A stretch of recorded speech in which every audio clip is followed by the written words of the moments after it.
નમસ્તે, good morning વિદ્યાર્થી મિત્રો. ભૌતિક વિજ્ઞાન વિષયની અંદર ધોરણ 11 સાયન્સમાં ચેપ્ટર નંબર 6 આપણે લાસ્ટ લેક્ચરની અંદર શરૂ કર્યું હતું. અત્યારે લેક્ચર નંબર 2માં આપણે મળીએ છીએ. લેક્ચર નંબર 1ની અંદર આપણે બે સદીશોના અદિશ ગુણાકાર પર આધારિત થિયરી જે છે એ જોઈ હતી. એ માટે મેં તમને ચેપ્ટર 4ના લેક્ચર નંબર 13 એ જોવાનું કીધું હતું. બે સદીશોના અદિશ ગુણાકાર કરો એટલે આપણે એમ લખી શકીએ a ડોટ બી, બરાબર. હવે a dot B is equal to ab cos theta થાય. આને અનુરૂપ આપણે એક દાખલો ગણ્યો હતો અને એક વધારાનો દાખલો મેં તમને ગણાવવાનો પ્રયત્ન કર્યો હતો. અહીંયા આપણે જે કાર્ય જોયું એ કાર્ય is equal to f dot D થાય, બરાબર. એ આપણે હમણાં સાબિત કરી દઈએ કે કાર્ય જે છે ને એ આપણને ખબર છે અદિશ રાશિ છે. કાર્ય કેવી રાશિ છે? અદિશ રાશિ છે. સૌપ્રથમ અહીંયા આપણે જે સમજવાનું છે કાર્ય અને ગતિ ઉર્જા, કાર્ય અને ગતિ ઉર્જાના ખ્યાલો, અથવા તો આપણે કહીએ કાર્ય ઉર્જા પ્રમેય. બરાબર સમજો, કાર્ય ઉર્જા પ્રમેય. આ કાર્ય ઉર્જા પ્રમેય છે W is equal to delta કે. તો કાર્ય ઉર્જા પ્રમેય વિશે આપણે સમજૂતી મેળવવાની છે. એ સમજતા પહેલા આપણે સમજીએ ગતિ ઉર્જા. ગતિ ઉર્જાને કહેવાય કાઇનેટિક એનર્જી. કાઇનેટિક એનર્જી એટલે કાઇનેટિક એનર્જી એટલે ખાલી કે કહેવાય ગતિ ઉર્જાને. ગતિ ઉર્જાની વ્યાખ્યા કેવી છે ભાઈ? તો કે પદાર્થનું દળ, બરાબર સમજો, પદાર્થનું દળ અને પદાર્થનું દળ અને તેમના વેગના વર્ગના ગુણાકારના અડધા મૂલ્યોને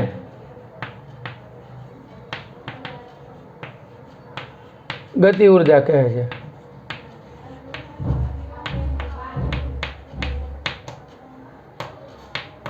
ગતિ ઉર્જા એટલે શું? પદાર્થનું દળ, આ કોઈ પણ પદાર્થનું દળ એમ, એનો વેગ v,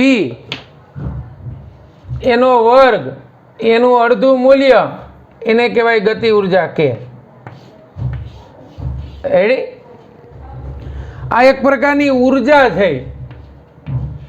તો ઉર્જા જે છે એનો એકમ એ જૂલ છે, ઉર્જાનો એકમ, બરાબર. હવે આ ગતિ ઉર્જા જે છે એમાં બે પ્રકારની ગતિ ઉર્જા હોય.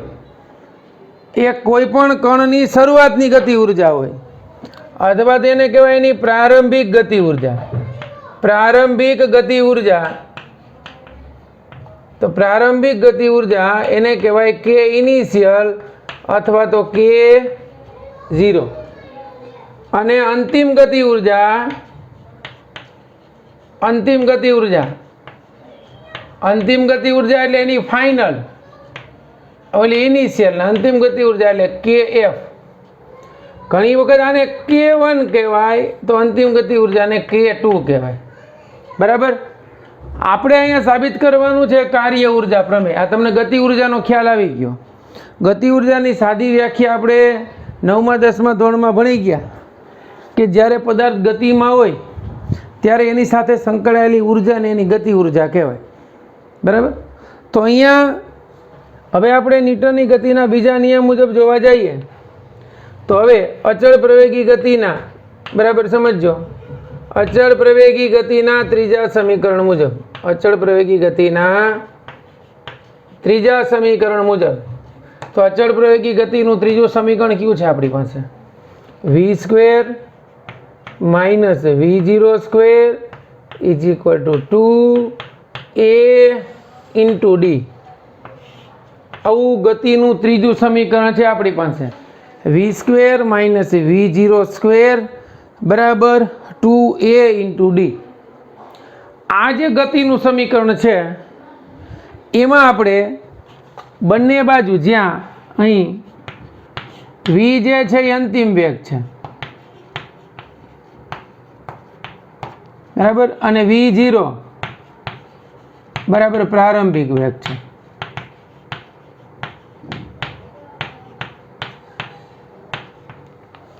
આ જે સમીકરણ મળ્યું અચળ પ્રયોગિક ગતિનું ત્રીજું સમીકરણ, એને આપણે નંબર 1 આપી દઈએ. હવે સમીકરણ 1 ને બંને બાજુ m/2 વડે ગુણતા,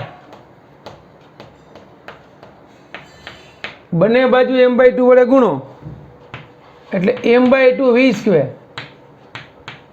minus m/2 v0² is equal two m/2 2a into D. આ 2 કેન્સલ એટલે આ મળી ગયું 1/2 m v²,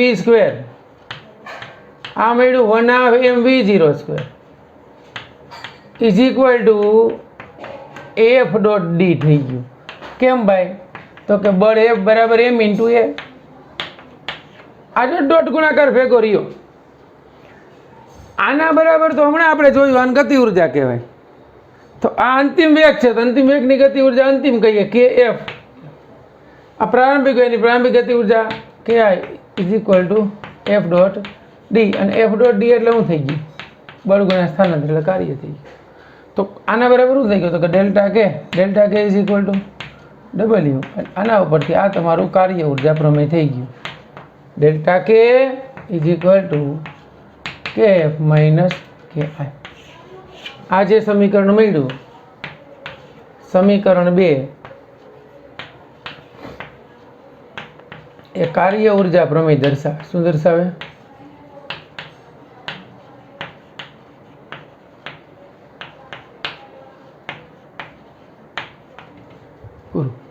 કાર્ય ઉર્જા પ્રમેય W બરાબર ડેલ્ટા કે. એ પ્રમેય તમારે લખવું હોય તો કેમ લખી શકાય? તો આપણે લખવું તો આમ લખી શકાય. બરાબર સમજો કે ઉર્જાનો વ્યય કરતા હોય ને એવા ઉર્જાનો વ્યય કરતા બળોની ગેરહાજરીમાં, ઉર્જાનો વ્યય કરતા બળોની ગેરહાજરીમાં બાહ્ય બળ વડે થતું કાર્ય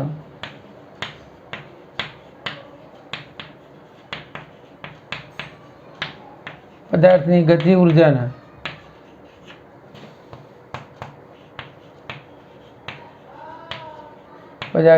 ઉર્જાના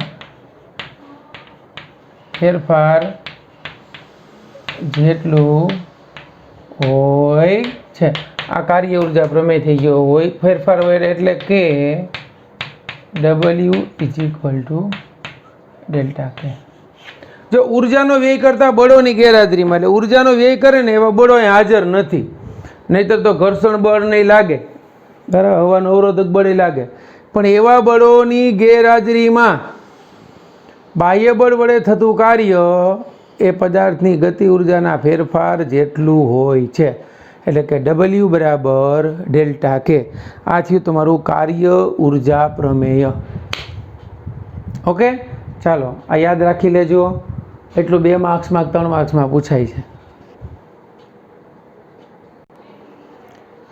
ચાલો હવે આપણે એક સરસ મજાનું કાર્ય ઉર્જા પ્રમેય આધારિત એક ઉદાહરણ આપ્યું છે, એ ગણવાનો પ્રયત્ન કરો. ઉદાહરણ 6.2 બહુ સરસ ઉદાહરણ છે બાળકો, કે W બરાબર ડેલ્ટા કે એટલું કાર્ય થાય છે.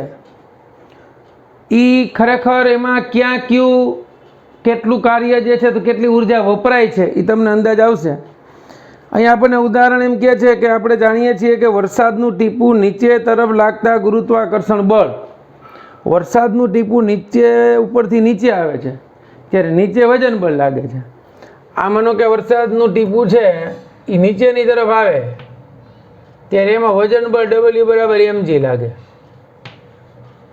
મુક્ત પતન કરે છે, સામે બીજો એક બળ લાગતું હોય તો સામે જે બળ લાગે છે ને એ અવરોધક બળ છે.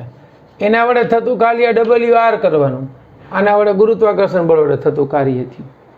બરાબર. હવે આપણને શું કીધું છે, જો વિરુદ્ધ દિશામાં લાગતા અવરોધક બળ, આ અવરોધક બળ છે R, આ વજન બળ છે. અવરોધક બળ ટીપાની ઝડપના સમપ્રમાણમાં હોય છે એવું આપણને કીધું કે અવરોધક બળ જે છે ને એ ટીપાની ઝડપના સમપ્રમાણમાં હોય. આ R જે છે એ અવરોધક બળ છે.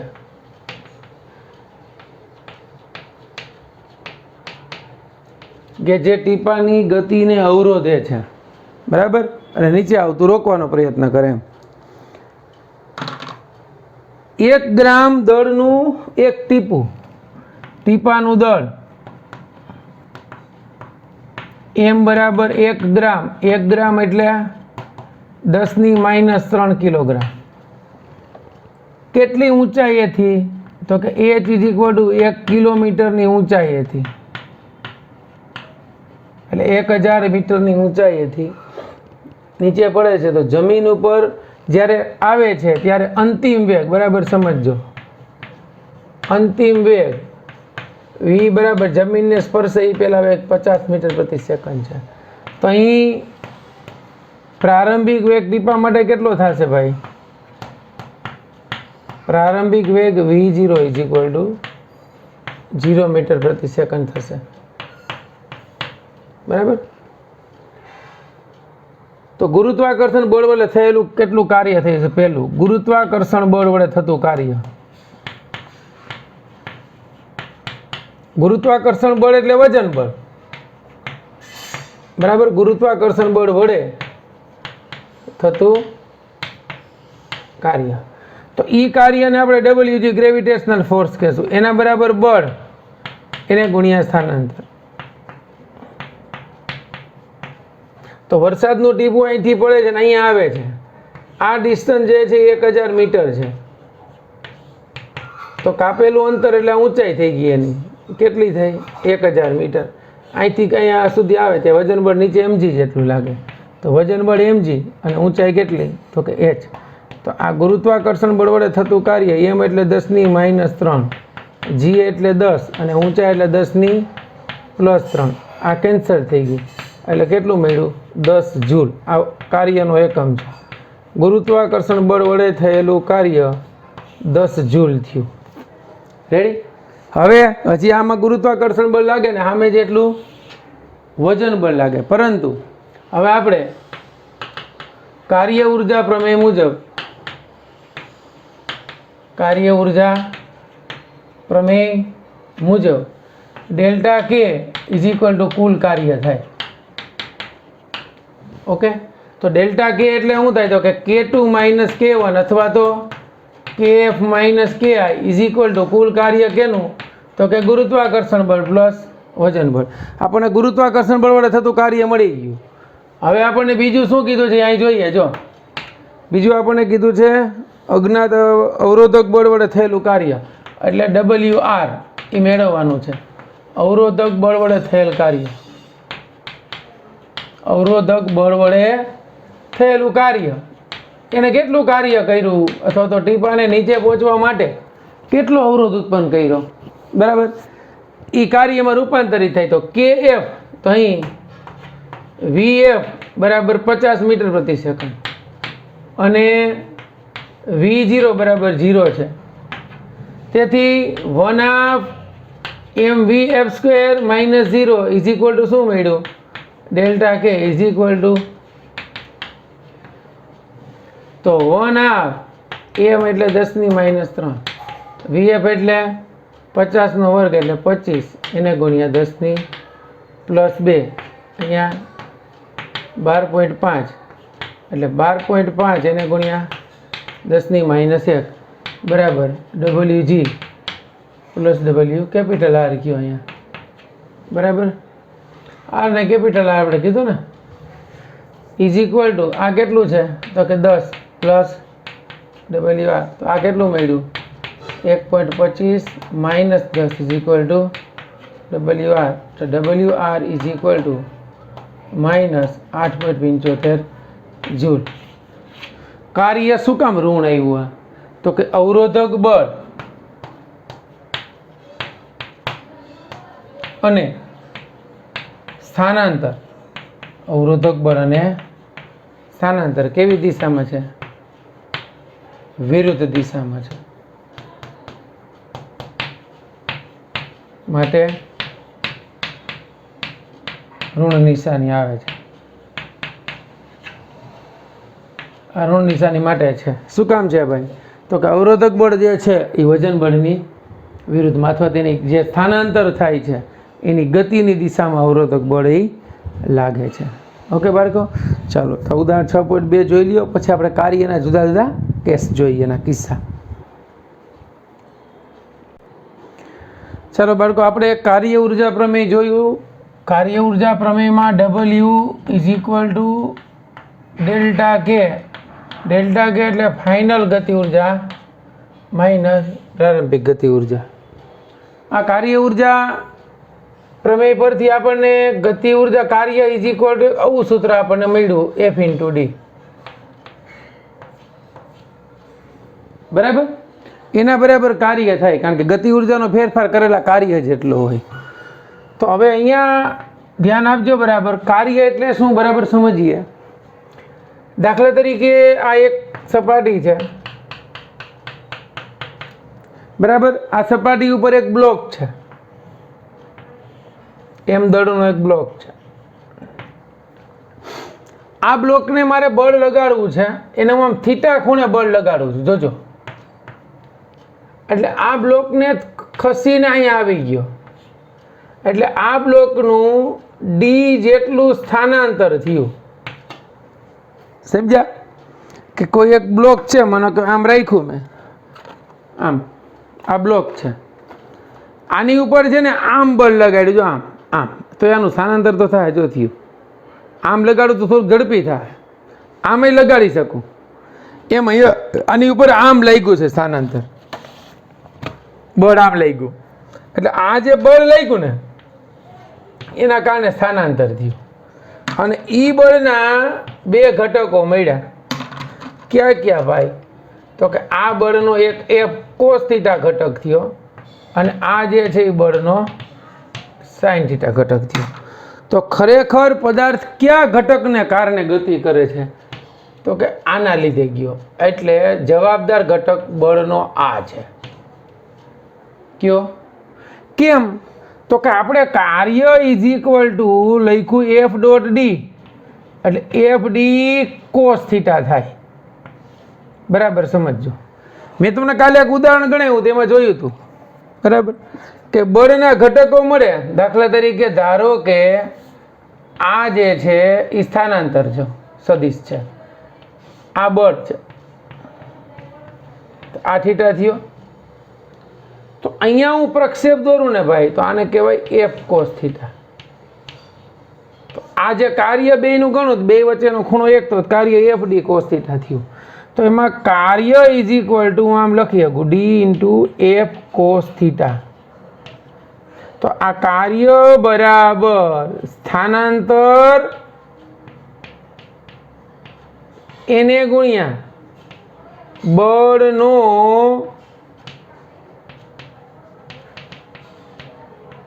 સ્થાનાંતરની દિશાનો ઘટક. બળનો સ્થાનાંતરની દિશાનો ઘટક. આમાં તો અદિશ ગુણાકારના નિયમનું પાલન થાય, ક્રમના નિયમ. તો આમાં F ડી cos થીટા હાલે. તો કે બળ અને સ્થાનાંતરનો જે દિશામાં બળ લાગે છે એનો ઘટક. એટલે કાર્ય ઇઝ ઇક્વલ ટુ ત્રણ વસ્તુ ઉપર આધાર રાખે. બરાબર સમજો. કાર્ય F ડી અને થીટા પર. બરાબર. આ કાર્ય ત્રણ બાબતો ઉપર આધાર રાખે. જો એમ દળના કણ ઉપર થીટા ખૂણે બળ લાગે તો બે ઘટક મળે. તો અહીંયા સ્થાનાંતર માટે જવાબદાર ઘટક જે છે એ સ્થાનાંતર માટે જવાબદાર ઘટક એ cos થીટા છે. ઘટક એ F cos થીટા છે. એટલે આ જેટલો જવાબદાર, આ ઘટકનું કાંઈ કામ નથી. આ ઘટકનો આપણે ઉપયોગ કરશું ચાક ગતિમાં. નેક્સ્ટ ચેપ્ટરમાં જે ચાક ગતિ માટે જવાબદાર છે. કોષ ઘટકને કારણે કણનું સ્થાનાંતર થાય. બળ ઉપર આધાર રાખે, સ્થાનાંતર ઉપર આધાર રાખે ને થીટા ઉપર આધાર રાખે. તો કાર્યનું સૂત્ર આપણને મળી ગયું. કાર્ય બરાબર W બરાબર એફ ડી કોસ થીટા. આના ઉપરથી આપણે કાર્યના જુદા જુદા કેસ સમજીએ. જો કે કાર્ય જે છે એ ક્યારે કેટલું મળે. પહેલો કેસ બરાબર સમજજો કે જો બળ 0, બળ જ નથી લગાડતા તો કાર્ય 0. બરાબર. બીજું, જો બરાબર સમજજો, જો સ્થાનાંતર ડી બરાબર 0 તો પણ કાર્ય 0 થાય. હવે આ બે કેસમાં ખાસ સમજજો. જો બળ નથી લાગતું તો સ્થાનાંતર ન થાય, સ્થાનાંતર ન થાય કાર્ય 0 થાય. પણ સ્થાનાંતર નથી થતું એટલે કાર્ય 0 થયો. મતલબ એવો નથી બળ નથી લાગતું, બળ તો લાગતું હોય પણ પરિણામી બળ જે છે શૂન્ય થતું હોય, માટે કાર્ય 0 થાય. ત્રીજા કેસની અંદર આમાં જ કાર્ય 0 ક્યારે હોય. પહેલો કેસ આપણે સમજીએ છીએ કે W બરાબર 0 ક્યારે થાય, તો આ પહેલા કેસમાં, આ બીજા કેસમાં, ત્રીજા કેસમાં. ત્રીજો કેસ છે કે જો થીટા બરાબર π/2 હોય તો કાર્ય 0 થાય. ક્યારે? થીટા બરાબર π/2 એટલે કે બળ અને સ્થાનાંતર વચ્ચેનો ખૂણો π/2 હોય. વર્તુળમાં ગતિ કરતો કણ હોય ને ત્યારે સ્થાનાંતર આમ થતું હશે, બળ આમ લાગતું હશે, કેન્દ્રગામી બળ, કણ આમાં ફરતો જશે, તો ત્યારે બે π/2 હોય છે. ત્યારે કાર્ય 0 થશે. કારણ કે અહીંયા બળ આમ પ્રવેગ આ દિશામાં, કેન્દ્રગામી બળ લઈ ગયું, કણ જે છે સ્પર્શકની દિશામાં પણ ક્યાંય દૂર જતો નથી, કારણ કે એનો y ઘટક બદલાય, આ ઘટક નથી બદલાતો. સ્થાનાંતર ક્યારે થશે? આ ઘટક બદલાતો હશે તો. એટલે અહીંયા કાર્ય 0 થયું. આ ક્લિયર? એટલે પહેલો કેસ કાર્ય 0 ક્યારે હોય એ. બીજું, કાર્ય ધન ક્યારે હોય?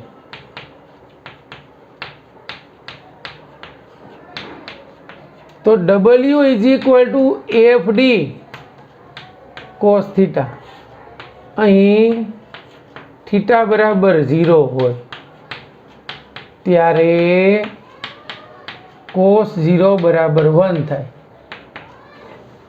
તેથી બળ એ અથવા તો બળની દિશામાં સ્થાનાંતર હોય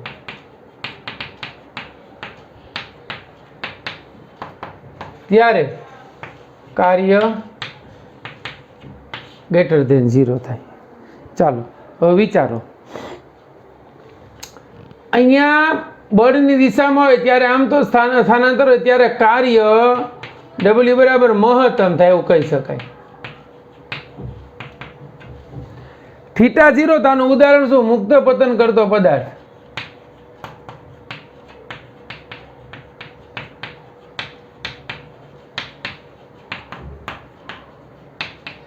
કેવું છે? મુક્ત પતન કરતો પદાર્થ, સ્થાનાંતરે નીચે છે ને વજન પડે બેયની દિશા એક. બરાબર છે? તો આવા ઘણા બધા ઉદાહરણો આપી શકો તમે કે જ્યાં બળ અને સ્થાનાંતરની દિશા એક હોય. બળ અને સ્થાનાંતર એક દિશામાં હશે ત્યાં કાર્ય હંમેશા મેક્સિમમ હશે. અથવા એમ કહી શકીએ કે જો થીટા એ જે છે એ <90 હોય, થીટા <90 હોય ત્યારે W <0 હશે. થીટા = 90 ત્યારે કાર્ય = 0 હશે. થીટા 90 કરતાં મોટો અને 180 કરતાં નાનો ત્યારે કાર્ય <0 હશે. કાર્ય મહત્તમ ઋણ થાય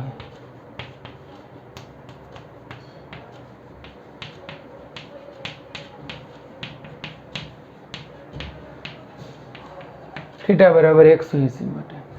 જ્યારે વાહનને તમે બ્રેક લગાડો છો ત્યારે સ્થાનાંતર આમ થાય છે અને બળ આમ લાગે છે, થીટા બરાબર પાઈ છે. જ્યારે કૂવામાંથી તમે પાણી ચીંચો છો ત્યારે આ કોઈ વસ્તુને તમે ઉપરની તરફ ખેંચો છો, વજન બળ નીચેની તરફ લાગે છે, આ ઉપરની તરફ બળ લાગે છે, ત્યારે કાર્ય કેવું હશે? ઋણ હશે. તો કે જ્યારે બળ અને સ્થાનાંતર પરસ્પર વિરુદ્ધ દિશામાં, બળ અને સ્થાનાંતર પરસ્પર વિરુદ્ધ દિશામાં હોય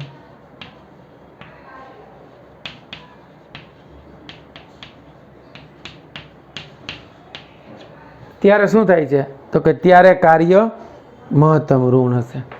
હવે તમને જે કેસીસ છે એ જુદા જુદા આપેલા છે. પેલો કેસ છે કે સ્થાનાંતર શૂન્ય ક્યારે હોય? તો જ્યારે કોઈ વેઇટ લિફ્ટર છે એ પોતાનું વેઇટ ઉંચકીને ઊભો છે, કોઈ પ્રકારનું કાર્ય કાંઈ સ્થાનાંતર કરતો નથી, તો એ કાર્ય કેવું થશે? શૂન્ય. બીજું, લીસી સપાટી હોય અને બળ 0 હોય તો પદાર્થ ગતિ કરવા છતાં પણ કાર્ય નથી કરતો, બાહ્ય બળ નથી લાગતું ને પદાર્થનું સ્થાનાંતર થાય છે, તો એનું કાર્ય 0 ગણાશે. બરાબર. ત્રીજું, જો બળ એના વડે થતું સ્થાનાંતર પરસ્પર લંબ હોય, θπ/2 હોય, તો પણ કાર્ય કેવું થશે? 0 થશે. કે પૃથ્વીનું ગુરુત્વાકર્ષણ બળ પર કાર્ય કરતું નથી, આપણો ચંદ્ર, આપણો ઉપગ્રહ પૃથ્વીની ફરતે ફરે છે, એના વડે થતું કાર્ય શૂન્ય હશે. બરાબર. કાર્ય મતલબ એવો થઈ ગયો, કાર્ય અદિશ રાશિ છે, પરંતુ કાર્ય W જે છે એ આપણને ખબર પડી ગઈ, W એ 0 હોઈ શકે, W > 0 હોઈ શકે, W < 0 હોઈ શકે. કાર્ય શૂન્ય હોઈ શકે, કાર્ય ધન હોઈ શકે, કાર્ય ઋણ હોઈ શકે. ક્યારે ધન, ક્યારે ઋણ ને ક્યારે શૂન્ય એ આપણને અંદાજ આવી ગયો કે જ્યારે કોઈ બળ લાગતું ન હોય અથવા તો થીટા જે છે એ π/2 હોય ત્યારે કાર્ય 0. 0 થી 90 ની વચ્ચેનો કોઈ પણ ખૂણો હોય તો કાર્ય ધન, 90 સિવાયનો અને 180 ની વચ્ચેનો હોય ત્યાં સુધી કાર્ય ઋણ, 90 એ કાર્ય શૂન્ય થઈ જાય. સમજાણું? તો આ જે છે એ કાર્યની વાર્તા થઈ. કાર્ય એટલે પદાર્થ પર બળ લાગતા પદાર્થનું બળની દિશામાં જો સ્થાનાંતર થાય તો પદાર્થ પર કાર્ય થયું છે એમ કહેવાય. હવે કાર્યના બાળકો જુદા જુદા અમુક એકમો છે એની ચર્ચા કરી લઈએ આપણે. બરાબર. પછી આપણે આપણો લેક્ચર જે છે એ પૂરો કરીએ. તો અહીંયા કાર્ય જે છે ને એનો મેઇન એકમ, કાર્યનો એકમ જૂલ છે. કાર્યનો એકમ શું છે? જૂલ છે, એની સંજ્ઞા છે. કાર્યનો CGS એકમ, આ CGS એકમ ISI એકમ છે એનો. તો CGS એકમ છે ને એ અર્ગ છે,